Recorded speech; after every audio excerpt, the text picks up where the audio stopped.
We've got 24 stalls here. We got a lot of people that drop horses off in the morning, pick them up in the afternoon, let us work on them. And this is a case here. This guy dropped the horse off, gonna let us work on it, keep it at least a day. We'll see what we got. May keep it longer than that, but that happens quite often. People come in, drop off, we treat it, they come back and pick it up later. Like I say, the horse that we did first with the deep flexor tendon, that we put the PRP in, they're going to leave it, and we're going to do the rehabbing and everything, so that cuts down the healing time quite a bit. So that goes on. So come on over and I'll show you the x-rays that I got on this horse. Here's the x-ray on the draft horse that we're looking at. And this is that left front foot, and you can see this big granulomatous mass right here, and it's also infecting the bone also. So we pull some blood. He does have some infection, so we are going to work on that. And you can see here is his right front for comparison, and see we've also got some damage here to the white line and the hoof wall. That lets bacteria get up in here and set up infection. So we're going to work on this all 4 feet too. You got to remember the horse got 4 feet. So in this case, the left one, which is this one, is worse, but we want to look at all 4 feet here. But you can see how we're getting bone issues here. Here's just an oblique view of it, showing how involved that is. So it's going to be kind of a, pardon my language, a bloody mess to get this out and get all that, but it's got to come out so the foot can heal. Otherwise, it's just going to be an ongoing process. What is one thing that can be done to kind of guard against something like this happening? Very good question. Usually, if you can keep the feet picked out and clean, that's the biggest thing, especially on the drafts, because there again, feet are so big and so flat, and they're prone to break. And once you break and you get into the white line, that's just opening the door for infection to set up, and that's kind of where we're at here.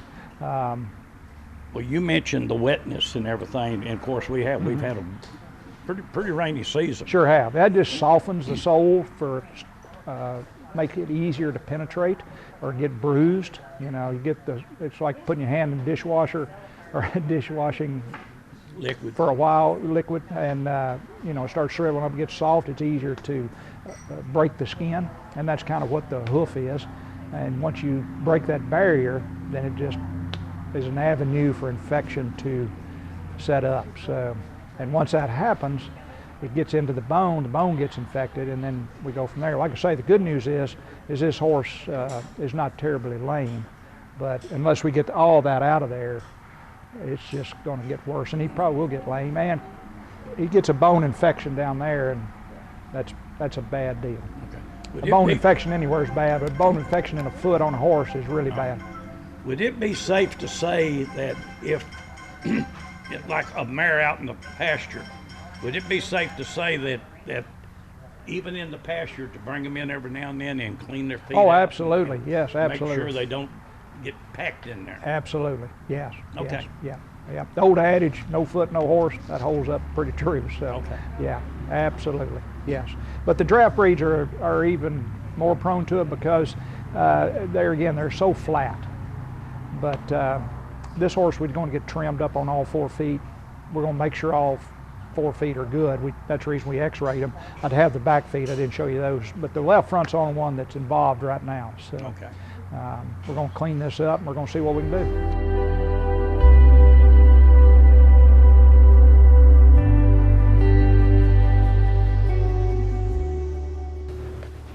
So we're going to block this foot so that we can work on it. We've got her sedated. Oh, Mama. And most of these guys don't like that hair or the feathers clipped off there, so we're going to leave that on there as best we can, try to work around that.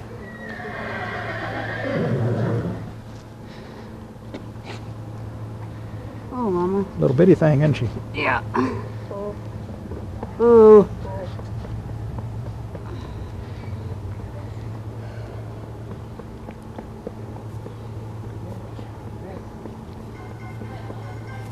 Ooh. All right, you can drop it. Good job. All right. Let that kind of soak in. All right.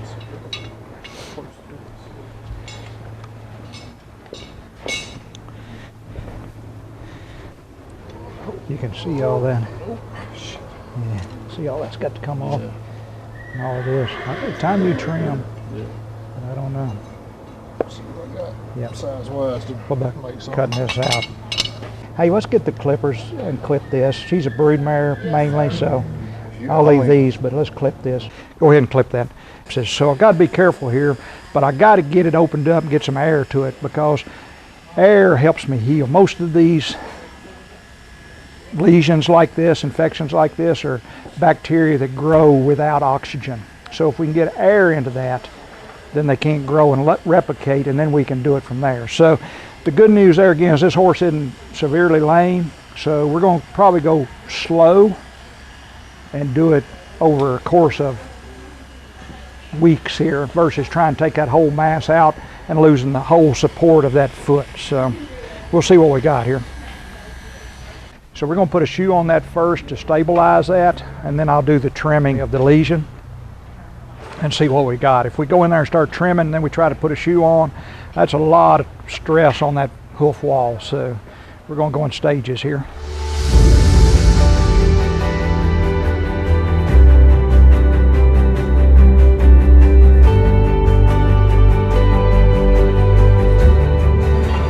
Okay, we're going to look back at Bambi. We got her reset.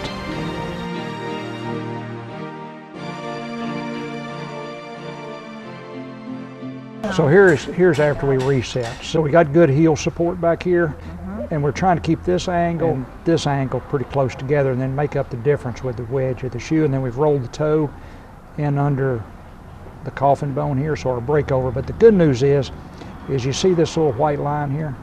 That's the DE line. See how nice it looks? And this dark area is the HL zone. And that looks very nice and uniform. So that means that this foot's pretty healthy, pretty happy.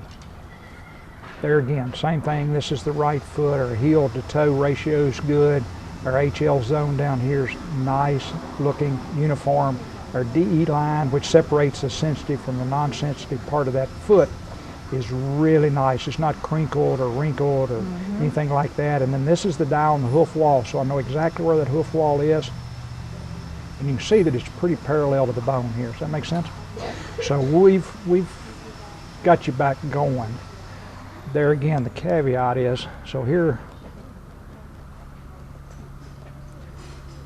so the two on the top is when we came in this morning, and then these two on the bottom are the reset, okay?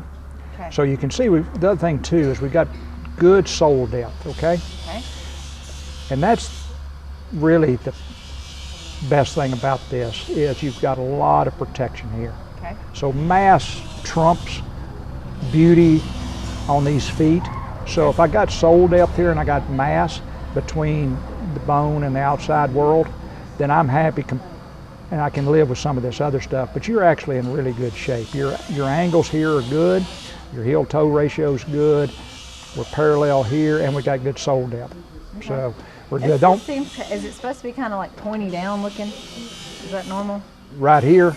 Well, we got Or it is that wedged from- up. Yeah, okay. yeah, exactly. Good point. But the other thing is we built breakover into this. Okay. So remember when we're shoeing, what can we do? Well, we're supporting the foot, and we're decreasing the tension on this deep flexor, which is trying to pull this coffin bone away from this Right. lamellar attachment here, okay? And that's where your pain comes in. So we've got her out of the pain, we've got her supported.